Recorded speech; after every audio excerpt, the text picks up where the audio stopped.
కురుమలకు ఒక గొప్ప ఫిలాసఫీ. అందుకే ఒక సామెత ఉంది తెలంగాణలో, యాదవ భారతం ఎద్దు మోతంత బరువు అని చెప్తారు. ఇది చెప్తే ఒడవదు, వింటే దగ్గర. ఇంకో సామెత ఉంది. ఇంకో సామెత ఏంటిదంటే, పరుల కోసం పోయి పాడైన కులం ఏంటంటే గొల్ల కుర్మ కులం.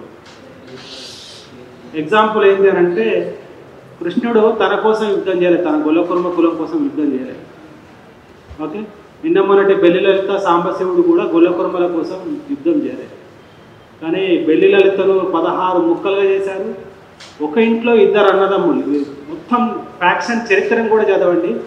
ఒకరిని చంపుతారు, ఇంకొన్ని వదిలేస్తారు. ఎందుకంటే మళ్ళీ ఆ ఫ్యాక్షన్ కంటిన్యూ కావాలండి. కానీ తెలంగాణలో జరిగిన దుర్మార్గం ఏంటంటే, ఒక ఇంట్లో 2 అన్నదమ్ముల్ని, సాంబశివుని, కోనపూరి రాములు కూడా చంపారు. కానీ మన ముందు కనబడతలేవా అంటే కనబడుతుంది, అర్థమైతలేవా అంటే అర్థమైతలేవు. ఎందుకు అర్థమైతలేవంటే, మనం కృష్ణునిలాగా ఆలోచిస్తలేదు. ఎట్లా ఆలోచిస్తున్నామంటే బలరాముని లెక్క ఆలోచిస్తున్నాం. ఓకే, అర్థమైందా పాయింట్? మనం కృష్ణునిలాగా ఆలోచించాలి, కానీ బలరాముని లెక్క ఆలోచిస్తాం. బలరాముడు ఒక నిర్ణయం తీసుకుంటే స్ట్రాంగ్, దానిలో లౌక్యం ఉండదు. గొడ్డలి పురాణం అంటారు కదా, అట్లే ఉంటుంది. అందుకనే ఈ 2025 నుంచి ఒక విజన్ని తీసుకోవాలి. ఒక తరం అంటే 25 సంవత్సరాలు, ఒక జనరేషన్ అంటే మన కళ్ళ ముందు 2000 నుంచి 2025 గడిచిపోయింది. ఈ 2025 నుంచి 2050 వరకు మనం ఒక విజన్ని తీసుకొని విజన్కి అనుగుణంగా పనిచేస్తే మన కులం భవిష్యత్తు ఉంటుంది, మనకు ఒక చరిత్ర మిగులుతుంది. లేకుంటే కాలగర్భంలో గడిచిపోతుంది. ఎందుకంటే ఎంతోమంది మేధావులు పుట్టారు, ఎంతోమంది మంచి వాళ్ళు పుట్టారు, ఎంతోమంది బలమైన వాళ్ళు కూడా పుట్టారు. కానీ సమాజంలో వచ్చిన మార్పు చాలా తక్కువ. కన్సిడరబుల్ చేంజ్ లేకపోతే క్వాలిటేటివ్ చేంజ్ అనేది రాలేదు.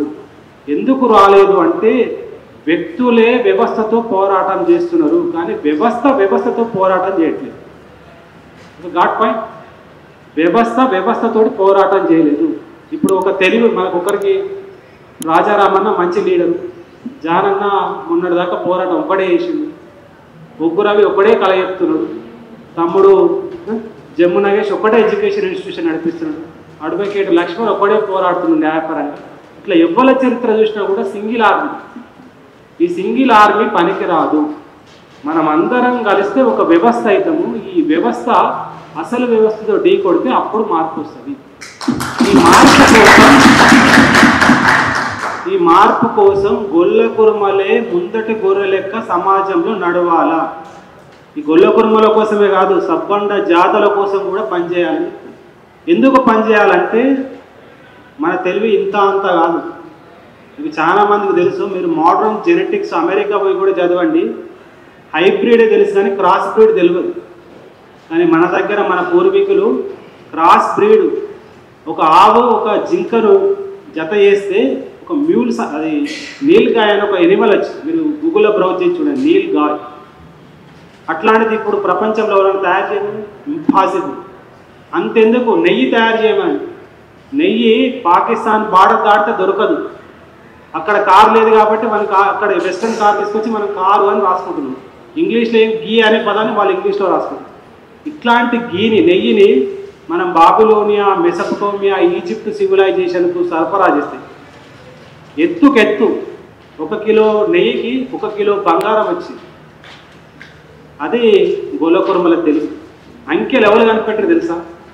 నంబర్స్ అనేటివి పెనికల నుంచి వచ్చినాయి. గొర్రెలకు పెనిక పెడతారు గుర్తు కోసం, identification mark. Number is a symbol. Okay, number అనేది ఒక సింబల్ మాత్రం. ఆ సింబల్కు రూపం ఎవరు ఇచ్చారంటే గొల్ల కుర్మలు ఇచ్చారు. పసర మందులు ఎవరు తయారు చేసారు? రోడ్లు ఎవరు వేసారు? రోడ్లు గొర్రెలు వేసారు. ఫస్ట్ గొర్రెకున్న గుణం ఏంటంటే మిట్టల మీదకి వెళ్ళి వెళ్తుంది. ఫస్ట్ గొర్రెలు వేయింది, గొర్రెల తర్వాత గొర్రెల మంద వేయింది, మంద తర్వాత కాలు బాట అయింది, బిల్ల బాట అయింది, బండ్ల బాట అయింది, రోడ్ వేస్తే తార్ రోడే, డాంబర్ రోడే, ఇవాళ మెయిన్ రోడ్ వచ్చింది. ఇవాళ రోడ్లు వాళ్ళు పెట్టింది కూడా మనది. కానీ ఇవన్నీ మనకు ఎందుకు తెలివాయంటే, మనం నిరంతరం ఒక సోయి లేని బతుకుతుంది. దీన్ని మార్చాలంటే ఖచ్చితంగా ఒక విజన్ ఉండాలి. ఇంతకుముందు తమ్ముడు అన్నట్టు గ్రేట్ ఎయిమ్ ఉండాలి. ఈ ఎయిమ్ మనకు మాత్రమే అవసరం. గొల్ల కుర్మలకు ఖచ్చితంగా సమాజంలో మార్పు రావాలంటే గొల్ల కుర్మలు లీడ్ తీసుకోవాలి. ఒక మల్లలను, ఒక బీరప్పను, ఒక కృష్ణుణ్ణి, ఒక సాంబశివుణ్ణి, ఒక పెళ్లి లలితను ఆదర్శంగా తీసుకున్నప్పుడు మన జీవితం సార్థకమైంది. ఒకవేళ తీసుకోవడానికి ఏమైతే తెలుసా, లిటరల్గా వచ్చే 25 సంవత్సరాలలో 30 to 40% జనాభా చచ్చిపోతుంది. అందులో గొల్ల కుర్మలే ఎక్కువ ఉంటారు. నిదర్శనం ఏంటి అని అంటే, మీరు మా డిపార్ట్మెంట్లో ఒక ప్రొఫెసర్ గట్టు సత్యనారాయణ సార్ అని ఒక ప్రొఫెసరు రైతుల ఆత్మహత్యల మీద రీసెర్చ్ చేసి బుక్ కూడా ఉంది, నేను ఇస్తాను నా దగ్గరకు వస్తే.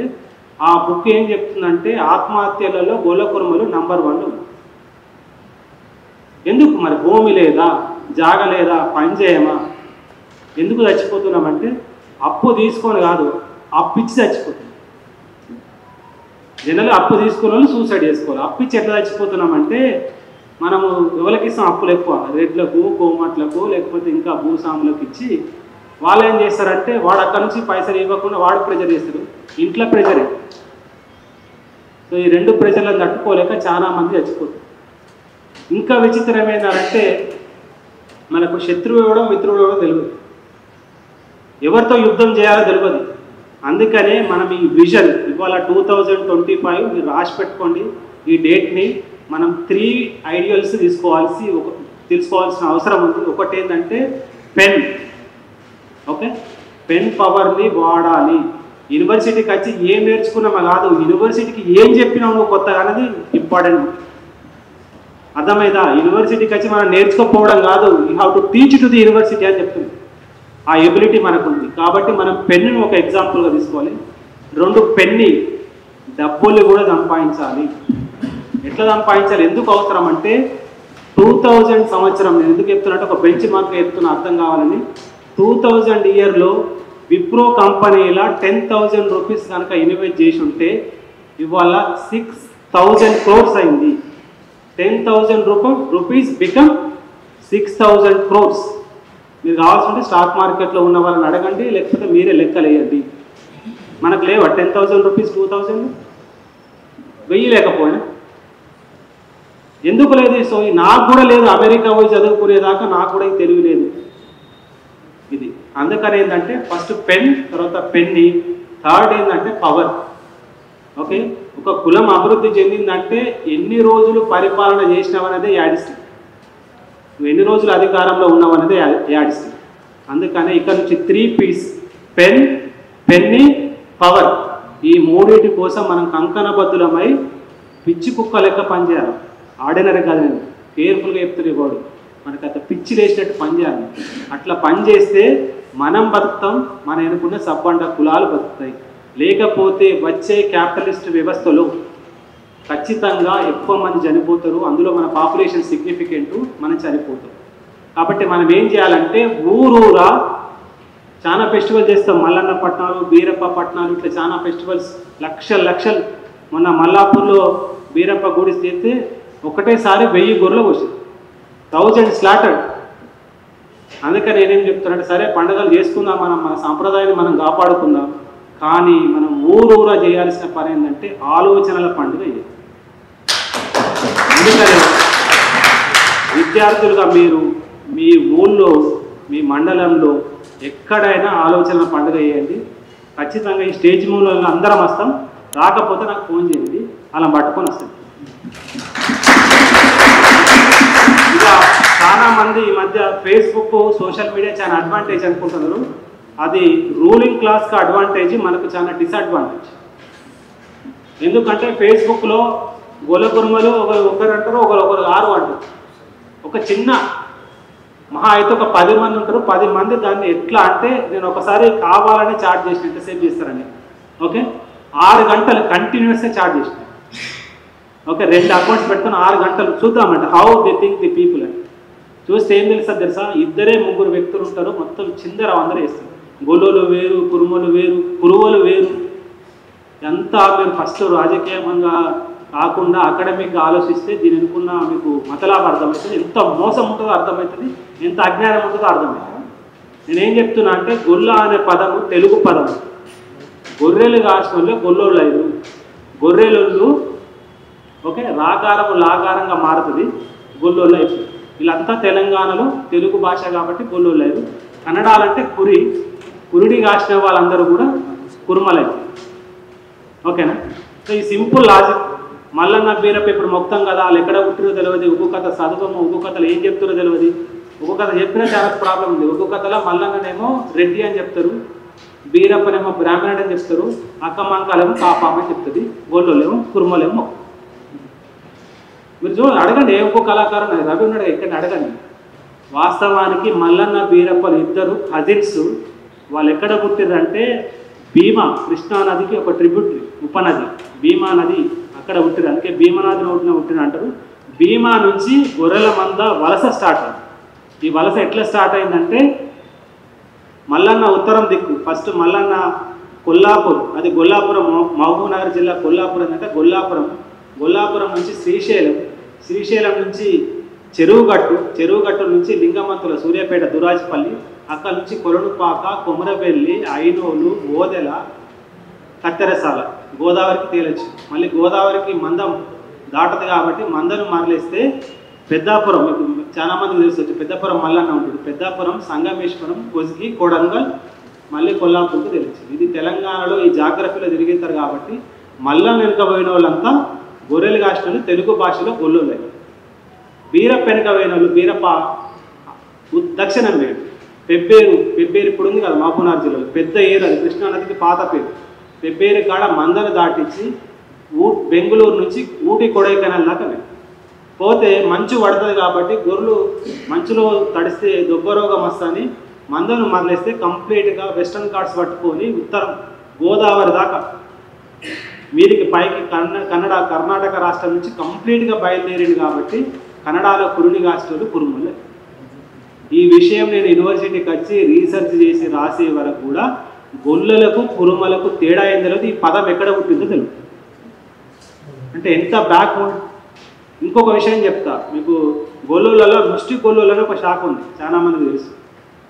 అరే మమ్మల్ని ఏంది ముష్టి అంటారు, చాలామంది నీకు విషయం చెప్పిన గొల్లోళ్ళు కూడా కలుపుకోరు. చాలా ఊళ్ళలో కులం పొత్తు కూడా లేదని చెప్తారు. వీళ్ళు ముష్టి వాళ్ళని లేబులింగ్ చేస్తారు. వాస్తవానికి వాళ్ళు ముష్టి గొల్లులు కాదు, వృష్ణి గొల్లులు. వృష్ణి అనే పదాన్ని హిస్టరీలో ఉన్న పదాన్ని అనలేక అది వృష్ణి కాస్త ముష్టి అని. వృష్ణి ఎవరు అంటే కృష్ణుడు పుట్టిన వంశం అది. కృష్ణుడు యదువంశస్థుడు కాదు, కృష్ణుడు వృష్ణి వంశస్థుడు. కృష్ణుడు ఆ వృష్ణి వంశంలో పుట్టాడు. వృష్ణి వంశం అంధక వంశంలో నుంచి వచ్చింది, అంధక వంశం యదు వంశంలో నుంచి వచ్చింది. యదు కన్నా ముందు గొలకుర్మలు ఉన్నారు. ఋగ్వేదమే ఫైనల్ కాదు, ఋగ్వేదం కన్నా ముందు ఇండియాలో గొలకుర్మలు ఉన్నారు. కాబట్టి మనం ఈ రకంగా ఆలోచించట్లేదు. ఏం చెప్తారంటే బీసీపీలో కురుమోళ్ళు ఉన్నారు, బీసీడీలో గొల్లోళ్ళు ఉన్నారు, మేము వేరు వాళ్ళు వేరు. ఇది ఎవరు? మొన్న 1970లో వచ్చిన జీవో ఇది. ఇక బీసీబీలే లేరు.